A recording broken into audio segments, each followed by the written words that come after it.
ನಮಸ್ಕಾರ. ವಿಶೇಷ ಕಾರ್ಯಕ್ರಮಕ್ಕೆ ಸ್ವಾಗತ. ನಾನು ನವಿತಾ ಜೈನ್. ಮಹಾರಾಷ್ಟ್ರ ಸರ್ಕಾರಕ್ಕೆ ಖೆಡ್ಡಾ ತೋಡಿದ್ದು ಕರ್ನಾಟಕ ಕಿಂಗ. 6 ತಿಂಗಳ ಹಿಂದೆನೆ ಪ್ಲಾನ್, ಉದ್ಧವ್ ಬುಡಕ್ಕೆ ಬಾಂಬ್.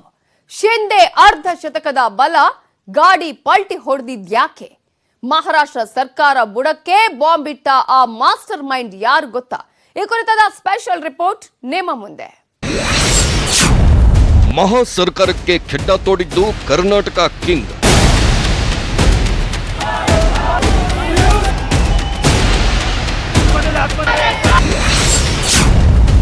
ಆರು ತಿಂಗಳ ಹಿಂದೆನೆ ಪ್ಲಾನ್, ಉದ್ಧವ್ ಬುಡಕ್ಕೆ ಬಾಂಬ್.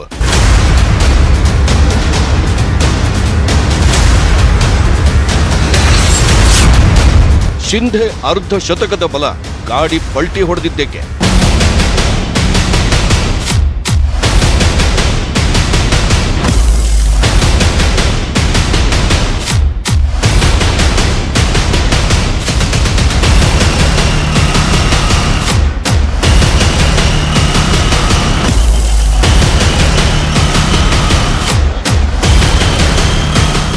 ಮಹಾರಾಷ್ಟ್ರದ ಅಘಾಡಿ ಪಂಕ್ಚರ್ ಆಗಿದೆ. ಶಿವಸೇನೆ ಸರ್ಕಾರದ ಮಹಾಪತನಕ್ಕೆ ಕೌಂಟ್ ಡೌನ್ ಶುರುವಾಗಿದೆ. 2019ರ ಮಹಾರಾಷ್ಟ್ರ ವಿಧಾನಸಭೆ ಚುನಾವಣೆಯಲ್ಲಿ ಅತಂತ್ರ ರಿಸಲ್ಟ್ ಬಂದಿದ್ದ ಕಾರಣ ಅಂದು ಶಿವಸೇನೆ ಬಿಜೆಪಿಗೆ ಕೈಕೊಟ್ಟು ಎನ್ಸಿಪಿ, ಕಾಂಗ್ರೆಸ್ ಹಾಗೂ ಇತರೆ ಕೆಲ ಶಾಸಕರ ಬೆಂಬಲದೊಂದಿಗೆ ಸರ್ಕಾರ ರಚನೆ ಮಾಡಿತ್ತು. 164 ಸದಸ್ಯ ಬಲದ ಈ ಮೈತ್ರಿ ಸರ್ಕಾರಕ್ಕೆ ಉದ್ಧವ್ ಠಾಕ್ರೆ ಸಿಎಂ ಆಗಿದ್ರು. ಈ ಮೈತ್ರಿ ಸರ್ಕಾರ ರಚನೆ ಟೈಮ್ನಲ್ಲೇ ಸಾಕಷ್ಟು ಹೈಡ್ರಾಮಾಗಳು ನಡೆದಿತ್ತು. ಶಿವಸೇನೆ ಕಾಂಗ್ರೆಸ್ ಜೊತೆಗೆ ಕೈಜೋಡಿಸಿದ್ದು ರಾಷ್ಟ್ರ ಮಟ್ಟದಲ್ಲಿ ದೊಡ್ಡ ಚರ್ಚೆಯನ್ನೇ ಹುಟ್ಟುಹಾಕಿತ್ತು. ಯಾಕಂದ್ರೆ ಶಿವಸೇನೆ ಪಕ್ಕಾ ಹಿಂದುತ್ವವಾದಿ ಪಕ್ಷ. ಇಂತಹ ಪಕ್ಷವೊಂದು ಕಾಂಗ್ರೆಸ್ ಜೊತೆ ಕೈಜೋಡಿಸಿ ಸರ್ಕಾರ ರಚನೆ ಮಾಡಿದ್ದು ಅಚ್ಚರಿಯನ್ನುಂಟು ಮಾಡಿತ್ತು. ಅಂದೇ ಈ ಅಘಾಡಿ ಸರ್ಕಾರದ ಬಂಡಿ ಹೆಚ್ಚು ದಿನ ಓಡಲ್ಲ ಅನ್ನೋ ರಾಜಕೀಯ ಚರ್ಚೆಗಳು ನಡೆದಿದ್ವು. ಇದೀಗ ಆ ಚರ್ಚೆ ನಿಜವಾಗ್ತಿದೆ. ಮಹಾರಾಷ್ಟ್ರದ ಅಘಾಡಿಯ ಟೈರ್ ಪಂಕ್ಚರ್ ಆಗೋಗಿದೆ, ಗಾಡಿ ಪಲ್ಟಿ ಹೊಡೆದಿದೆ.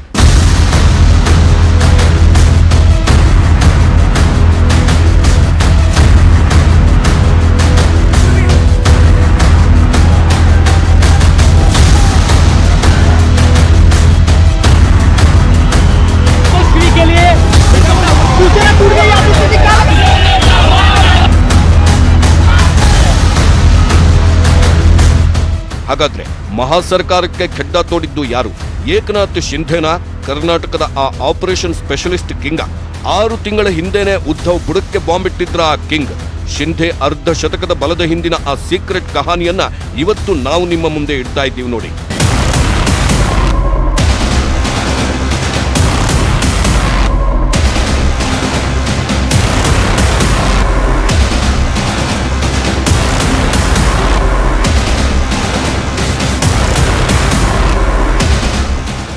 ಇದು ಆಪರೇಷನ್ ಕಮಲ ಅಂತ ಬಹಿರಂಗವಾಗಿ ಗಟ್ಟಿ ಧ್ವನಿಯಲ್ಲಿ ಹೇಳಲು ಸಾಧ್ಯವಿಲ್ಲ. ಯಾಕಂದ್ರೆ ಇದುವರೆಗೂ ಮಹಾರಾಷ್ಟ್ರ ಬಿಜೆಪಿ ಈ ಸರ್ಕಾರ ಬೀಳಿಸುವ ಹೈಡ್ರಾಮಾದಲ್ಲಿ ನೇರವಾಗಿ ಭಾಗಿಯಾಗಿಲ್ಲ. ಆದ್ರೆ ಇತ್ತ ದಿಲ್ಲಿಯಲ್ಲಿ ಮಾತ್ರ ಬಿಜೆಪಿ ಸೈಲೆಂಟ್ ಗೇಮ್ ಶುರು ಮಾಡಿರುವ ಮಾಹಿತಿ ಇದೆ. ಯಾಕಂದ್ರೆ ಇದೀಗ ಮಹಾರಾಷ್ಟ್ರ ಮಾಜಿ ಸಿಎಂ ದೇವೇಂದ್ರ ಫಡ್ನವೀಸ್ ರಾಷ್ಟ್ರ ರಾಜಧಾನಿ ದಿಲ್ಲಿಯಲ್ಲಿ ಠಿಕಾಣಿ ಹೂಡಿದ್ದಾರೆ. ಬಿಜೆಪಿ ನಾಯಕರ ಜೊತೆ ಸರ್ಕಾರ ರಚಿಸುವ ಬಗ್ಗೆ ಚರ್ಚೆ ನಡೆಸುತ್ತಿದ್ದಾರೆ ಅನ್ನೋ ಮಾಹಿತಿ ಇದೆ. ಇದೀಗ ಶಿವಸೇನೆಯಿಂದ ರೆಬೆಲ್ ಆಗಿ ಅರ್ಧ ಶತಕ ಶಾಸಕರ ಬೆಂಬಲದೊಂದಿಗೆ ಹೊರನಡೆದಿರುವ ಟೀಮ್ನ ಮುಖ್ಯಸ್ಥ ಏಕನಾಥ್ ಶಿಂಧೆ ಸಂಪರ್ಕದಲ್ಲೂ ಫಡ್ನವೀಸ್ ಇದ್ದಾರೆ ಅನ್ನೋ ಮಾಹಿತಿಗಳು ಹರಿದಾಡುತ್ತಿದೆ. ಮಹಾರಾಷ್ಟ್ರದಲ್ಲಿ ಅಘಾಡಿ ಸರ್ಕಾರ ಬೀಳ್ತಿದ್ದಂತೆ ಬಿಜೆಪಿ ಆಟ ಶುರುವಾಗುವುದು ಖಚಿತ ಅನ್ನೋ ಮಾಹಿತಿಗಳೂ ಇದೆ. ಹಾಗಾದ್ರೆ ಇದು ಆಪರೇಷನ್ ಕಮಲನ? ಉದ್ಧವ್ ಠಾಕ್ರೆ ಸರ್ಕಾರದ ಬುಡಕ್ಕೆ ಬೆಂಕಿ ಇಟ್ಟಿದ್ಯಾರು? ಅಖಾಡದಲ್ಲಿರುವ ಶಿಂಧೆ ಹಿಂದಿದ್ದಾರ ಆ ಒಬ್ಬ ಸೂತ್ರಧಾರಿ? ಸದ್ಯಕ್ಕೆ ಮಹಾರಾಷ್ಟ್ರದಲ್ಲಿ ನಡೆಯುತ್ತಿರುವ ರಾಜಕೀಯ ಹೈಡ್ರಾಮಾವನ್ನ ನೋಡಿದಾಗ ಉದ್ಧವ್ ಠಾಕ್ರೆ ಬುಡಕ್ಕೆ ಬಾಂಬ್ ಇಟ್ಟಿದ್ದು ಯಾರು ಅನ್ನೋ ಪ್ರಶ್ನೆ ಹೇಳುತ್ತದೆ. ಈ ಪ್ರಶ್ನೆಗೆ ಉತ್ತರವಾಗಿ ಮೊದಲು ಕಾಣುವ ಮುಖ ಏಕನಾಥ್ ಶಿಂಧೆ ಅವರದ್ದೇ. ಯಾಕಂದ್ರೆ ಏಕನಾಥ್ ಶಿಂಧೆ ನೇತೃತ್ವದಲ್ಲೇ ಮಹಾರಾಷ್ಟ್ರದ ಅಘಾಡಿ ಸರ್ಕಾರದಲ್ಲಿ ಬಂಡಾಯದ ಬಾವುಟ ಹಾರಿದ್ದು. ಹೌದು, ಜೂನ್ 20ರಂದು ಏಕನಾಥ್ ಶಿಂಧೆ ಸೇರಿ 11 ಶಿವಸೇನೆ ಶಾಸಕರು ರೆಸಾರ್ಟ್ ಪಾಲಿಟಿಕ್ಸ್ಗೆ ಮುಹೂರ್ತ ಇಟ್ರು. ಈ ಕಡೆ ಬಂಡಾಯದ ಮೊದಲ ದಿನ ಉದ್ಧವ್ ಠಾಕ್ರೆ ಬಣದಲ್ಲಿ 44 ಶಾಸಕರು ಉಳಿದುಕೊಂಡಿದ್ರು. ರೆಸಾರ್ಟ್ ಪಾಲಿಟಿಕ್ಸ್ನ ಡೇ 2 ಅಂದ್ರೆ ಜೂನ್ 21ರಂದು ಶಿಂಧೆ ಟೀಮ್ ಬಲ 31ಕ್ಕೆ ಏರಿತ್ತು. ಆಗ ಉದ್ಧವ್ ಠಾಕ್ರೆ ಟೀಮ್ನಲ್ಲಿ ಕೇವಲ 21 ಶಾಸಕರು ಉಳ್ಕೊಂಡ್ರು. ಹೀಗೆ ದಿನದಿಂದ ದಿನಕ್ಕೆ ಉದ್ಧವ್ ಟೀಮ್ನಲ್ಲಿರುವ ಶಾಸಕರ ಸಂಖ್ಯೆ ಕಡಿಮೆಯಾಗಿ ರೆಬೆಲ್ ಏಕನಾಥ್ ಶಿಂಧೆ ಟೀಮ್ ಬಲವಾಗಿ ಬೆಳೆಯುತ್ತಾ ಹೋಗಿ ಈಗ ಶಿಂಧೆ ಟೀಮ್ ಬಲಿಷ್ಠವಾಗಿ ಉದ್ಧವ್ ಶಿವಸೇನೆ ಟೀಮ್ನಲ್ಲಿ ಬೆರಳೆಣಿಕೆಯ ಶಾಸಕರಷ್ಟೇ ಉಳ್ಕೊಂಡಿದ್ದಾರೆ. ಪಕ್ಷೇತರರು ಸೇರಿ ಶಿವಸೇನೆ ಶಾಸಕರ ಬೆಂಬಲದೊಂದಿಗೆ ಈ ಶಿಂಧೆ ಬಣದ ಬಲ ಅರ್ಧ ಶತಕ ದಾಟುತ್ತಿದೆ. ಹಾಗಾಗಿ ಶಿವಸೇನೆ ನೇತೃತ್ವದ ಸರ್ಕಾರ ಪತನಕ್ಕೆ ಕೌಂಟ್ ಡೌನ್ ಶುರುವಾಗಿದೆ. ಆದ್ರೆ ಇದೀಗ ಮಹಾರಾಷ್ಟ್ರದಲ್ಲಿ ಇಷ್ಟೆಲ್ಲ ಹೈಡ್ರಾಮಾ ನಡೀತಿರೋವಾಗ್ಲೇ ಇದರ ಹಿಂದಿನ ಮಾಸ್ಟರ್ ಮೈಂಡ್ ಯಾರು ಅನ್ನೋ ಕುತೂಹಲ ಸಹಜವಾಗೇ ಏಳುತ್ತಲ್ಲ. ಆ ಮಾಸ್ಟರ್ ಮೈಂಡ್ ಯಾರು, ಶಿಂದೆ ಹಿಂದಿರುವ ಸೂತ್ರಧಾರಿ ಯಾರು ಅನ್ನೋದನ್ನ ಇವತ್ತಿನ ಈ ಎಪಿಸೋಡ್ನಲ್ಲಿ ನಿಮ್ಮ ಮುಂದಿಡ್ತಾ ಇದ್ದೀವಿ ನೋಡಿ.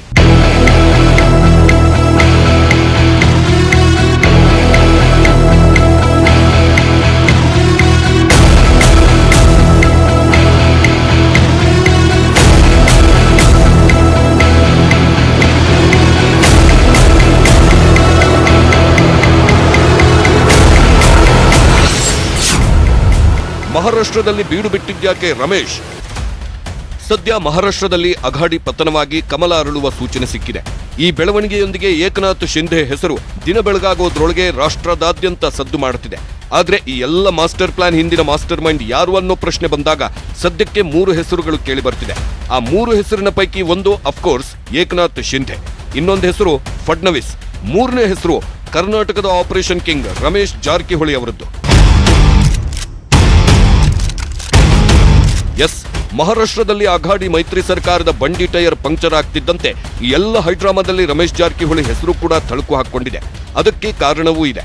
ಅದೇನೆಂದ್ರೆ 2018ರಲ್ಲಿ ಕರ್ನಾಟಕದಲ್ಲಿ ಜೆಡಿಎಸ್ ಮತ್ತು ಕಾಂಗ್ರೆಸ್ ಮೈತ್ರಿ ಸರ್ಕಾರ ಪತನಕ್ಕೆ ರಮೇಶ್ ಜಾರಕಿಹೊಳಿ ಬಂಡಾಯವೇ ಮೂಲ ಕಾರಣವಾಗಿತ್ತು. ನಿಮ್ಗೆ ನೆನಪಿರಬಹುದು, ಅಂದು ಮೈತ್ರಿ ಸರ್ಕಾರದ ವಿರುದ್ಧ ಮೊದಲು ಬಂಡಾಯದ ಬಾವುಟ ಹಾರಿಸಿದ್ದೇ ರಮೇಶ್ ಜಾರಕಿಹೊಳಿ. ಮೊದಲು ಏಕಾಂಗಿಯಾಗಿ ಬಂಡಾಯವೆದ್ದ ರಮೇಶ್ ಜಾರಕಿಹೊಳಿ ಟೀಮ್ಗೆ ದಿನ ಕಳೆದಂತೆ ಒಬ್ಬೊಬ್ಬರೇ ಕಾಂಗ್ರೆಸ್ ಶಾಸಕರು ಹಾಗೂ ಜೆಡಿಎಸ್ ಶಾಸಕರು ಸೇರ್ಪಡೆಯಾಗ್ತಾ ಸರ್ಕಾರ ಪತನದ ಟೈಮ್ಗೆ ಈ ಸಂಖ್ಯೆ 17ಕ್ಕೆ ಏರಿತ್ತು. ಹೀಗೆ ಕುಮಾರಸ್ವಾಮಿ ನೇತೃತ್ವದ ಮೈತ್ರಿ ಸರ್ಕಾರದ ವಿರುದ್ಧ ಸಿಡಿದೆದ್ದು ಬಂಡಾಯದ ಬಾವುಟ ಹಾರಿಸಿ ಮಹಾರಾಷ್ಟ್ರಕ್ಕೆ ಹಾರಿದ 17 ಶಾಸಕರಿಗೆ ರಾಜಾಶ್ರಯ ಕೊಟ್ಟಿದ್ದೆ ಅಲ್ಲಿನ ಮಾಜಿ ಸಿಎಂ ಫಡ್ನವೀಸ್ ಅನ್ನೋದು ಎಲ್ಲರಿಗೂ ಗೊತ್ತಿದೆ. ಅಂದು ಮಹಾರಾಷ್ಟ್ರದಲ್ಲಿ ಸಿಎಂ ಆಗಿದ್ದ ಫಡ್ನವೀಸ್ ತಿಂಗಳುಗಳ ಕಾಲ ಕರ್ನಾಟಕದ 17 ಶಾಸಕರಿಗೆ ಪರೋಕ್ಷವಾಗಿ ಆಶ್ರಯ ಕೊಟ್ಟಿದ್ರು. ಆಗಲೇ ಫಡ್ನವೀಸ್ ಹಾಗೂ ರಮೇಶ್ ಜಾರಕಿಹೊಳಿ ಸ್ನೇಹ ಗಟ್ಟಿಯೂ ಆಗಿತ್ತು. ಹೀಗೆ ಶುರುವಾದ ಸ್ನೇಹ ಮುಂದುವರಿಯುತ್ತಾ ಬಂದಿತ್ತು. ಬಹುಶಃ ನಿಮಗೂ ಗೊತ್ತಿರಬಹುದು, ಸಿಡಿ ಕೇಸ್ನಲ್ಲಿ ರಮೇಶ್ ಜಾರಕಿಹೊಳಿ ಹೆಸರು ಕೇಳಿಬಂದು ಮಂತ್ರಿ ಸ್ಥಾನ ಹೋದ ಬಳಿಕ ರಮೇಶ್ ಜಾರಕಿಹೊಳಿ ಹಲವು ಬಾರಿ ಫಡ್ನವೀಸ್ರನ್ನ ಭೇಟಿಯಾಗಿದ್ರು. ಫಡ್ನವೀಸ್ ಮೂಲಕ ಮತ್ತೆ ಮಂತ್ರಿ ಸ್ಥಾನಕ್ಕಾಗಿ ಹೈಕಮಾಂಡ್ ಮಟ್ಟದಲ್ಲಿ ಲಾಬಿ ಮಾಡುತ್ತಿದ್ರು. ಹೀಗೆ ರಮೇಶ್ ಜಾರಕಿಹೊಳಿಗೆ ಫಡ್ನವೀಸ್ ಸಹಾಯ ಮಾಡ್ತಾ ಬಂದಿದ್ರು. ಹಾಗಾಗಿ ಇದೀಗ ರಮೇಶ್ ಜಾರಕಿಹೊಳಿ ಫಡ್ನವೀಸ್ಗೆ ಗುರುದಕ್ಷಿಣೆ ನೀಡುತ್ತಿದ್ದಾರೆ ಅನ್ನೋ ಚರ್ಚೆ ರಾಜಕೀಯ ವಲಯದಲ್ಲಿ ಎದ್ದಿದೆ. ಮಹಾರಾಷ್ಟ್ರ ಮಾಜಿ ಸಿಎಂ ದೇವೇಂದ್ರ ಫಡ್ನವೀಸ್ ಅವರನ್ನ ರಮೇಶ್ ಜಾರಕಿಹೊಳಿ ತಮ್ಮ ಗುರು ಅಂತ ಹೇಳ್ಕೊಳ್ತಿದ್ರು. ಇದೀಗ ಮೊನ್ನೆ ಮಹಾರಾಷ್ಟ್ರದ ಅಘಾಡಿ ಸರ್ಕಾರದಲ್ಲಿ ಬಿರುಗಾಳಿ ಎದ್ದ ಆರಂಭಿಕ ದಿನಗಳಲ್ಲೂ ರಮೇಶ್ ಜಾರಕಿಹೊಳಿ ಮುಂಬೈನಲ್ಲೇ ಇದ್ರು. ಫಡ್ನವೀಸ್ರನ್ನು ಭೇಟಿಯಾಗಿ ಮಾತುಕತೆ ನಡೆಸಿದ್ರು ಅನ್ನೋ ಮಾಹಿತಿ ಇದೆ. ಹೀಗಾಗಿ ರಾಜ್ಯದಲ್ಲಿ ಕುಮಾರಸ್ವಾಮಿ ಸರ್ಕಾರವನ್ನ ಬೀಳಿಸುವಲ್ಲಿ ಸಕ್ಸಸ್ ಆಗಿ ಬಿಜೆಪಿ ಸರ್ಕಾರ ರಚನೆ ಮಾಡುವಲ್ಲಿ ಮಹತ್ತರ ಪಾತ್ರ ವಹಿಸಿದ್ದ ಸೂತ್ರಧಾರಿ ರಮೇಶ್ ಜಾರಕಿಹೊಳಿ ಮಹಾರಾಷ್ಟ್ರದಲ್ಲಿ ನಡೆಯುತ್ತಿರುವ ಈಗಿನ ಬೆಳವಣಿಗೆಯ ಹಿಂದಿನ ತಂತ್ರಗಾರಿಕೆಯಲ್ಲೂ ಪಾತ್ರಧಾರಿ ಅಂತ ಹೇಳಲಾಗ್ತಿದೆ. ಮಹಾರಾಷ್ಟ್ರ ರಾಜಕೀಯ ನಾಯಕರೊಂದಿಗೆ ರಮೇಶ್ ಜಾರಕಿಹೊಳಿ ಉತ್ತಮ ನಂಟು ಇಟ್ಕೊಂಡಿದ್ದಾರೆ. ಮಹಾರಾಷ್ಟ್ರ ಮಾಜಿ ಸಿಎಂ ಫಡ್ನವೀಸ್ ಮತ್ತು ರಮೇಶ್ ಜಾರಕಿಹೊಳಿ ಆತ್ಮೀಯರು. ಹೀಗಾಗಿ ಇದೀಗ ಮುಂಬೈನಲ್ಲೇ ಠಿಕಾಣಿ ಹೂಡಿರುವ ರಮೇಶ್ ಜಾರಕಿಹೊಳಿ ಕಳೆದ 6 ತಿಂಗಳ ಹಿಂದಿನಿಂದಲೇ ಶಿವಸೇನೆ ಶಾಸಕರ ಮನವೊಲಿಸುವ ಕೆಲಸ ಮಾಡುತ್ತಿದ್ರು ಅಂತ ಹೇಳಲಾಗ್ತಿದೆ. ಹೀಗೆ 6 ತಿಂಗಳ ಹಿಂದೆಯೇ ಉದ್ಧವ್ ಠಾಕ್ರೆ ಸರ್ಕಾರದ ಬುಡಕ್ಕೆ ಬಾಂಬ್ ಇಡಲಾಗಿತ್ತು.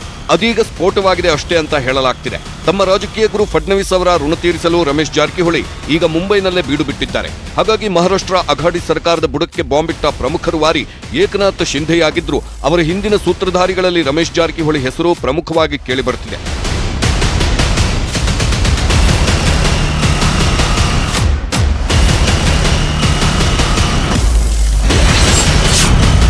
ಸರ್ಕಾರ ಉಳಿಸಿಕೊಳ್ಳಲು ಶಿವಸೇನೆ ಸರ್ಕಸ್. ಇನ್ನು ಅಘಾಡಿ ಉರುಳಿಸಿಯೇ ಸಿದ್ಧ ಅಂತ ಶಿಂಧೆ ತೊಡೆತಟ್ಟಿ ನಿಂತಿದ್ರೆ ಕೊನೆ ಕ್ಷಣದವರೆಗೂ ಸರ್ಕಾರ ಉಳಿಸಿಕೊಳ್ಳಲು ಹೋರಾಡೋದಾಗಿ ಉದ್ಧವ್ ಟೀಮ್ ಪಣತೊಟ್ಟಿದೆ. ಹೌದು, ಮಹಾರಾಷ್ಟ್ರ ಸರ್ಕಾರ ಉಳಿಸಿಕೊಳ್ಳಲು ಶಿವಸೇನೆ ಸರ್ಕಸ್ ಮುಂದುವರೆಸಿದೆ. ಶುಕ್ರವಾರ ಸಂಜಯ್ ರಾವತ್ ಶರದ್ ಪವಾರ್ರನ್ನ ಭೇಟಿ ಮಾಡಿದ್ದಾರೆ. ಸರ್ಕಾರ ಉಳಿಸಿಕೊಳ್ಳುವ ಬಗ್ಗೆ ಗಂಭೀರ ಚರ್ಚೆ ನಡೆಸಿದ್ದಾರೆ. ಅತ್ತ ಏಕನಾಥ್ ಶಿಂಧೆ ಟೀಮ್ನ ಶಾಸಕರ ಸಂಖ್ಯೆ 50ಕ್ಕೆ ಏರಿದೆ ಎನ್ನಲಾಗಿದೆ. ಇದೇ ಕಾರಣಕ್ಕೆ ಶಿವಸೇನೆ ನಾಯಕರಿಗೆ ಟೆನ್ಷನ್ ಶುರುವಾಗಿದ್ದು ಉದ್ಧವ್ ಸೂಚನೆ ಬೆನ್ನಲ್ಲೇ ಸಂಜಯ್ ರಾವತ್ ಅವರು ಶರದ್ ಪವಾರ್ ಅವರನ್ನ ಭೇಟಿ ಮಾಡಿದ್ದಾರೆ. ಹೀಗೆ ಅಘಾಡಿ ಉಳಿಸಿಕೊಳ್ಳಲು ಮೈತ್ರಿ ಪಕ್ಷಗಳು ಪ್ರಯತ್ನವನ್ನ ಮುಂದುವರೆಸಿವೆ. ಇನ್ನು ಬಂಡಾಯ ಶಾಸಕರ ಅನರ್ಹತೆಗೆ ಕ್ರಮ ಕೈಗೊಳ್ಳಲಿದ್ದೇವೆ ಅಂತ ಶಿವಸೇನಾ ನಾಯಕ ಸಂಜಯ್ ರಾವತ್ ಹೇಳಿದ್ದಾರೆ. 12 ಶಾಸಕರನ್ನ ಅನರ್ಹಗೊಳಿಸುವ ಪ್ರಕ್ರಿಯೆ ಪ್ರಗತಿಯಲ್ಲಿದೆ. ಶಿಂಧೆ ಹೇಳುವ ಸಂಖ್ಯೆಗಳು ಕೇವಲ ಲೆಕ್ಕಾಚಾರವಷ್ಟೇ. ಶಿವಸೇನಾ ದೊಡ್ಡ ಸಮುದ್ರ ಇದ್ದಂತೆ, ಇಂಥ ಅಲೆಗಳು ಬರುತ್ತವೆ ಹೋಗುತ್ತವೆ ಎಂದು ರೆಬೆಲ್ಸ್ಗಳ ವಿರುದ್ಧ ಕಿಡಿಕಾರಿದ್ದಾರೆ. ಇನ್ನು ನಮಗೆ ಏಕನಾಥ್ ಶಿಂಧೆ ಸವಾಲು ಹಾಕ್ತಿದ್ದಾರೆ. ಸವಾಲು ಹಾಕುವ ಮುನ್ನ ನಮ್ಮ ಕಾರ್ಯಕರ್ತರು ಇನ್ನೂ ರೋಡಿಗಿಳಿದಿಲ್ಲ ಎಂಬುದನ್ನು ಅರಿತುಕೊಳ್ಳಬೇಕು. ಅಗತ್ಯವಿದ್ದರೆ ನಮ್ಮ ಕಾರ್ಯಕರ್ತರು ರಸ್ತೆಗೆ ಬರುತ್ತಾರೆ ಎಂದು ರೆಬೆಲ್ ಶಾಸಕರಿಗೆ ಶಿಂಧೆ ಎಚ್ಚರಿಕೆ ಕೊಟ್ಟಿದ್ದಾರೆ.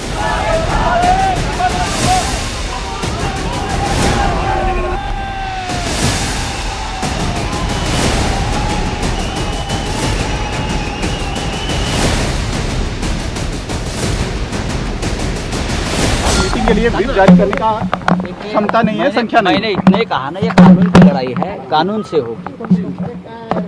रास्ते की लड़ाई रास्ते पर, सड़क पर हो सकती है, हो जाएगी। अब तक शिवसैनिक सड़क पर नहीं उतरे हैं। चाहे कितने भी लोगों को आप खरीद लो, दबाव डालो, लेकिन कानून की लड़ाई, कागज़ की लड़ाई और सड़क की लड़ाई, दोनों में हम जीत जाएंगे। ಅಧಿಕಾರ ಬರುತ್ತೆ ಹೋಗುತ್ತೆ, ಕುರ್ಚಿ ಆಸೆ ನನಗಿಲ್ಲ. ನಾನು ಚಕ್ರವ್ಯೂಹದಲ್ಲಿ ಸಿಲುಕಿದ್ದೇನೆ, ಆದರೆ ಸೋತಿಲ್ಲ.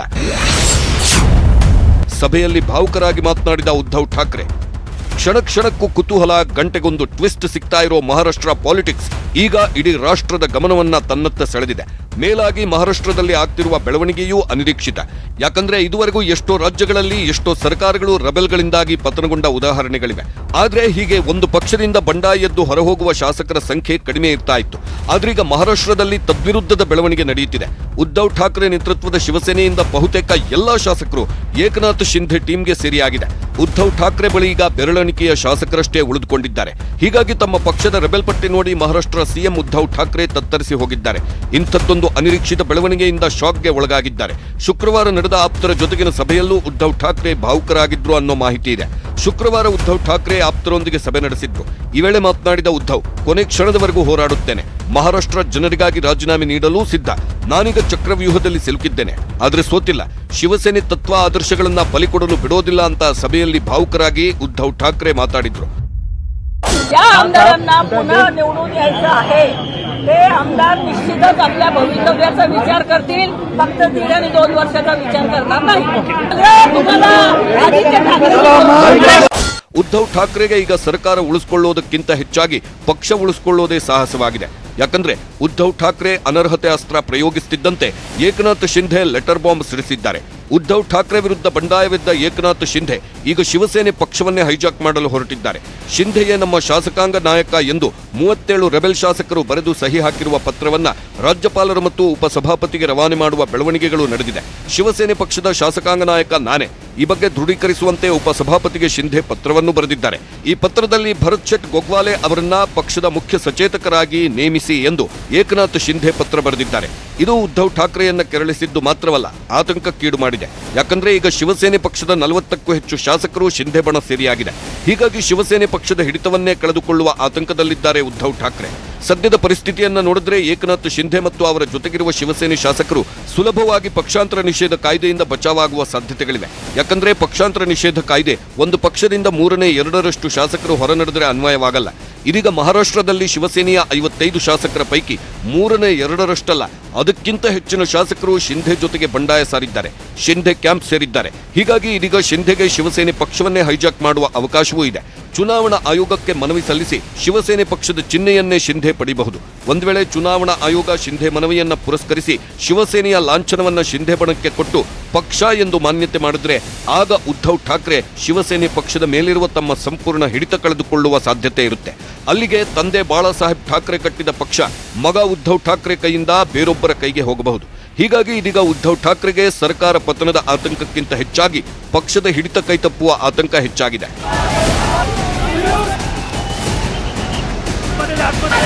ರಾಷ್ಟ್ರೀಯ ಪಕ್ಷದ ಜೊತೆ ಮತ್ತೆ ಹೋಗ್ತಿದ್ದೀವಿ ಸಿದ್ಧರಾಗಿ ಅಂತ ಸ್ವತಃ ಏಕನಾಥ್ ಶಿಂಧೆ ಸಂದೇಶ ರವಾನಿಸಿದ್ದಾರೆ. ಈ ಕಡೆ ರಾಜಿಗೂ ರೆಡಿ, ರಾಜೀನಾಮೆಗೂ ರೆಡಿ ಅಂತ ಹೇಳ್ತಾ ಇರುವ ಅಘಾಡಿ ಕೊನೆ ಕ್ಷಣದವರೆಗೂ ಸರ್ಕಾರ ಉಳಿಸಿಕೊಳ್ಳಲು ಹೋರಾಡುವುದಾಗಿ ಹೇಳಿಕೊಂಡಿದೆ. ಹಾಗಾದ್ರೆ ಮುಂದೇನೆಲ್ಲ ಬೆಳವಣಿಗೆಗಳಾಗುವ ಸಾಧ್ಯತೆ ಇದೆ? ಎಲ್ಲ ಮಾಹಿತಿ ನಿಮ್ಮ ಮುಂದೆ.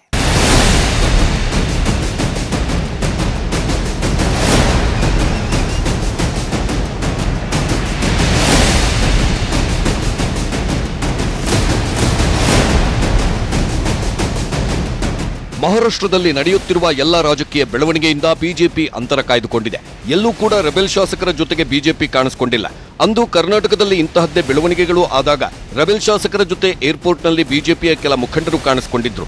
ಆದ್ರೀಗ ಮಹಾರಾಷ್ಟ್ರದಲ್ಲಿ ಅಂತಹ ಯಾವುದೇ ಘಟನೆ ನಡೆದಿಲ್ಲ. ಆದರೆ ಮಾಜಿ ಸಿಎಂ ದೇವೇಂದ್ರ ಫಡ್ನವೀಸ್ ದೆಹಲಿಯಲ್ಲಿ ಸರ್ಕಾರ ರಚನೆಯ ಸಿದ್ಧತೆ ಮಾಡಿಕೊಳ್ಳುತ್ತಿದ್ದಾರೆ ಅನ್ನೋ ಮಾಹಿತಿ ಇದೆ. ಇನ್ನು ಏಕನಾಥ್ ಶಿಂಧೆ ಸಂಪರ್ಕದಲ್ಲೂ ದೇವೇಂದ್ರ ಫಡ್ನವೀಸ್ ಇದ್ದಾರೆ ಅಂತ ಹೇಳಲಾಗ್ತಿದೆ.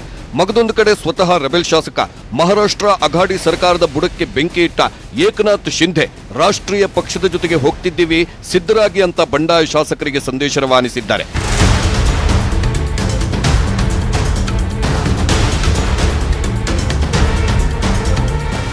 ಆದ್ರೆ ಈ ಕಡೆ ಮಹಾರಾಷ್ಟ್ರ ಉಪಮುಖ್ಯಮಂತ್ರಿ ಎನ್ಸಿಪಿ ಲೀಡರ್ ಆಗಿರುವ ಅಜಿತ್ ಪವಾರ್ ಮಾತ್ರ ನಮ್ಮ ಬಳಿ ಬಹುಮತವಿದೆ, ಬಹುಮತ ಸಾಬೀತುಪಡಿಸಲಿದ್ದೇವೆ ಅಂತ ಶುಕ್ರವಾರ ಹೇಳಿದ್ದಾರೆ.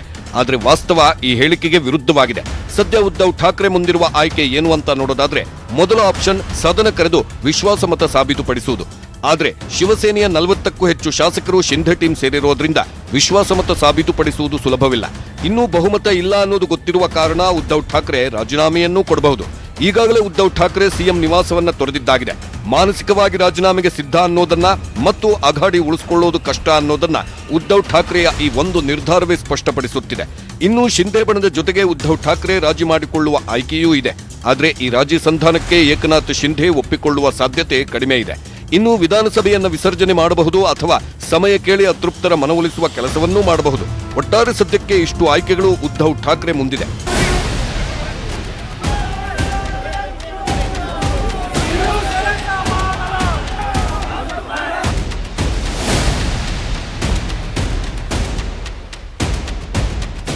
ಇನ್ನು ಮಹಾರಾಷ್ಟ್ರದಲ್ಲಿ ಯಾವೆಲ್ಲ ಬೆಳವಣಿಗೆಗಳು ನಡೆಯಬಹುದು ಅಂತ ನೋಡೋದಾದ್ರೆ ರಾಜ್ಯಪಾಲರು ಬಹುಮತ ಸಾಬೀತಿಗೆ ಉದ್ಧವ್ ಠಾಕ್ರೆಗೆ ಸೂಚನೆ ನೀಡುವ ಸಾಧ್ಯತೆಗಳೂ ಇದೆ. ಬಿಜೆಪಿಗೂ ಬಹುಮತ ಸಾಬೀತಿಗೆ ಆಹ್ವಾನ ನೀಡಬಹುದು. ವಿಶ್ವಾಸಮತ ಯಾರು ಸಾಬೀತುಪಡಿಸುತ್ತಾರೋ ಅವರಿಗೆ ಸರ್ಕಾರ ರಚನೆಗೆ ರಾಜ್ಯಪಾಲರು ಸೂಚಿಸುತ್ತಾರೆ. ಒಂದ್ ವೇಳೆ ಈ ಕಡೆ ಉದ್ಧವ್ ಠಾಕ್ರೆ ಅಘಾಡಿ ಟೀಮ್, ಆ ಕಡೆ ಶಿಂಧೆ ಟೀಮ್ ಬಹುಮತ ಸಾಬೀತುಪಡಿಸದೆ ಇದೇ ರೀತಿ ಹೈಡ್ರಾಮಾ ಮಾಡ್ತಾ ಕಾಲಹರಣ ಮಾಡುತ್ತಿದ್ರೆ ರಾಜ್ಯಪಾಲರು ಸರ್ಕಾರ ವಿಸರ್ಜಿಸುವ ಸಾಧ್ಯತೆಗಳೂ ಇದೆ. ಸರ್ಕಾರ ವಿಸರ್ಜನೆ ಆದರೆ ಚುನಾವಣೆಗೆ ಹೋಗಬೇಕು. ಹೀಗಾಗಿ ಸರ್ಕಾರ ವಿಸರ್ಜನೆಯ ಸಾಧ್ಯತೆ ಬಹಳ ಕಡಿಮೆ ಇದೆ. ಏಕನಾಥ್ ಶಿಂಧೆ ಟೀಮ್ ಬಿಜೆಪಿ ಜೊತೆ ಸೇರಿ ಸರ್ಕಾರ ರಚಿಸುವ ಸಾಧ್ಯತೆಯೇ ಹೆಚ್ಚು ಅನ್ನೋದು ಇಡೀ ದೇಶಕ್ಕೆ ಗೊತ್ತಿರುವ ಸತ್ಯ.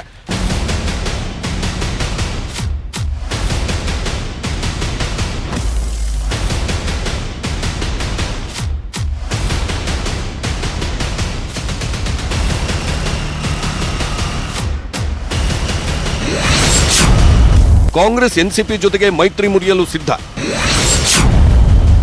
ರೆಬೆಲ್ ಶಾಸಕರಿಗೆ ಹೊಸ ಆಫರ್ ಕೊಟ್ಟ ಉದ್ಧವ್ ಟೀಮ್. ಅಘಾಡಿ ಸರ್ಕಾರವನ್ನ ಉಳಿಸಿಯೇ ಸಿದ್ಧ ಅಂತ ಎನ್ಸಿಪಿ ಮತ್ತು ಕಾಂಗ್ರೆಸ್ ಪಣತೊಟ್ಟು ಯಾವ ತ್ಯಾಗಕ್ಕೂ ಸಿದ್ಧವಾಗಿದ್ರೆ, ಈ ಕಡೆ ಶಿವಸೇನೆಯ ನಾಯಕ ಸಂಜಯ್ ರಾವುತ್ ರೆಬೆಲ್ ಶಾಸಕರಿಗೆ ಹೊಸ ಆಫರ್ ಕೊಟ್ಟಿದ್ದಾರೆ. ಅದೇನೆಂದ್ರೆ ಕಾಂಗ್ರೆಸ್ ಮತ್ತು ಎನ್ಸಿಪಿ ಜೊತೆಗೆ ಮೈತ್ರಿ ಮುರಿಯಲು ಸಿದ್ಧ, ವಾಪಸ್ ಬನ್ನಿ ಅಂತ ಕರೆದಿದ್ದಾರೆ ಎನ್ನಲಾಗಿದೆ. ಕಳೆದೆರಡು ದಿನಗಳಿಂದ ರೆಬೆಲ್ ಶಾಸಕರಿಗೆ ಒಂದಿಲ್ಲ ಒಂದು ಸಂದೇಶವನ್ನು ರವಾನಿಸುತ್ತಿದ್ದಾರೆ ಸಂಜಯ್ ರಾವುತ್. ಗುರುವಾರ ಮಾತನಾಡಿದ ಸಂಜಯ್ ರಾವುತ್, ಬಂಡುಕೋರರು ಬೇಕಿದ್ರೆ ಬಿಜೆಪಿ ಸೇರಲಿ, ಶಿವಸೇನೆ ಯಾವತ್ತಿಗೂ ಪಕ್ಷವಾಗಿ ಉಳಿಯಲಿದೆ, ಬಂಡುಕೋರರಿಗೆ ಧೈರ್ಯವಿದ್ರೆ ವಿಶ್ವಾಸಮತ ಎದುರಿಸಲಿ ಅಂತ ಸವಾಲು ಹಾಕಿದ್ರು. ಆ ಬಳಿಕ ಮತ್ತೆ ಮಾತನಾಡಿದ ಸಂಜಯ್ ರಾವುತ್, ಅತೃಪ್ತ ಶಾಸಕರ ಬೇಡಿಕೆ ಪರಿಶೀಲಿಸಲು ಪಕ್ಷ ಸಿದ್ಧವಿದೆ, ಎಲ್ಲಾ ಶಾಸಕರು ವಾಪಸ್ ಬರಬೇಕು, ಉದ್ಧವ್ ಠಾಕ್ರೆ ಜೊತೆ ಚರ್ಚೆ ಮಾಡಬೇಕು ಅಂತ ಮನವಿ ಮಾಡಿಕೊಂಡಿದ್ರು. ಅಘಾಡಿಯಿಂದ ಹೊರಬರಲು ನಾವು ಸಿದ್ಧ, ಮಾತುಕತೆಗೆ ಬನ್ನಿ ಎಂದಿದ್ರು. ಆ ಬಳಿಕ ಮತ್ತೆ ರೆಬೆಲ್ ಶಾಸಕರನ್ನ ಅನರ್ಹಗೊಳಿಸುವ ಬೆದರಿಕೆ ಹಾಕಿದ್ರು. ಇದೀಗ ಮತ್ತೆ ಎನ್ಸಿಪಿ ಕಾಂಗ್ರೆಸ್ ಜೊತೆಗೆ ಮೈತ್ರಿ ಮುರಿಯಲು ಸಿದ್ಧ ಅಂತ ಹೇಳಿದ್ದಾರೆ ರಾವುತ್. ಹೀಗೆ ಮಹಾರಾಷ್ಟ್ರದಲ್ಲಿ ಕ್ಷಣಕ್ಕೊಂದು ಬೆಳವಣಿಗೆಗಳು ನಡೀತಾನೆ ಇದೆ. ಏನೇ ಬೆಳವಣಿಗೆಗಳು, ಎಷ್ಟೇ ಹೈಡ್ರಾಮಾಗಳು ನಡೆದ್ರೂ ಒಂದಂತೂ ಸತ್ಯ, ಅದೇನೆಂದ್ರೆ ಅಘಾಡಿ ಸರ್ಕಾರ ಮುಂದುವರಿಯುವ ಸಾಧ್ಯತೆ ಮಾತ್ರ ಇಲ್ಲ, ಮಹಾ ಸರ್ಕಾರ ಬದಲಾಗೋದು ಖಚಿತ. ಆದ್ರೆ ಆ ಬದಲಾವಣೆ ಹೇಗಾಗುತ್ತೆ ಅನ್ನೋ ಕುತೂಹಲವಷ್ಟೇ ಸದ್ಯ ಉಳಿದಿರೋದು.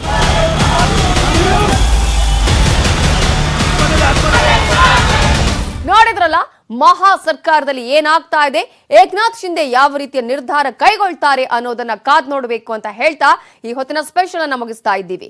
ನೋಡ್ತಾ ಇರಿ ನ್ಯೂಸ್ 18 ಕನ್ನಡ, ಜಾಲ ನಮ್ಮದು, ಬಲ ನಿಮ್ಮದು.